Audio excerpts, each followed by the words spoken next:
In this lesson, we will see together the prepositions, but more precisely, à l'ombre de.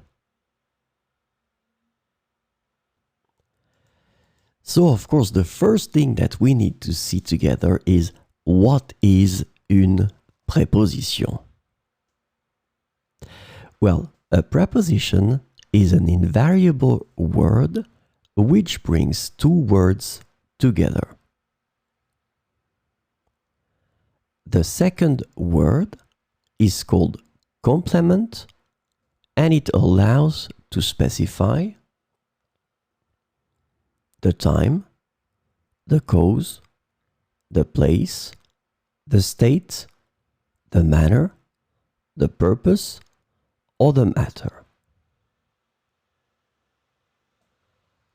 The second word can be another noun, a pronoun, an infinitive verb, or an adverb. And last but not least, remember that this complement can also be a sentence.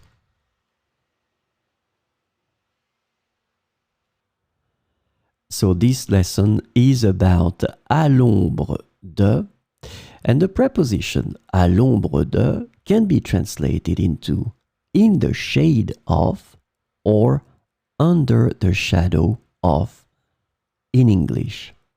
And we will see 4 examples with à l'ombre de. Les enfants jouaient à l'ombre de l'arbre. Les enfants jouaient à l'ombre de l'arbre. Le chien se reposait à l'ombre de la véranda. Le chien se reposait à l'ombre de la véranda. Nous avons pique-niqué à l'ombre des rochers. Nous avons pique-niqué à l'ombre des rochers. Le banc était placé à l'ombre du gazebo.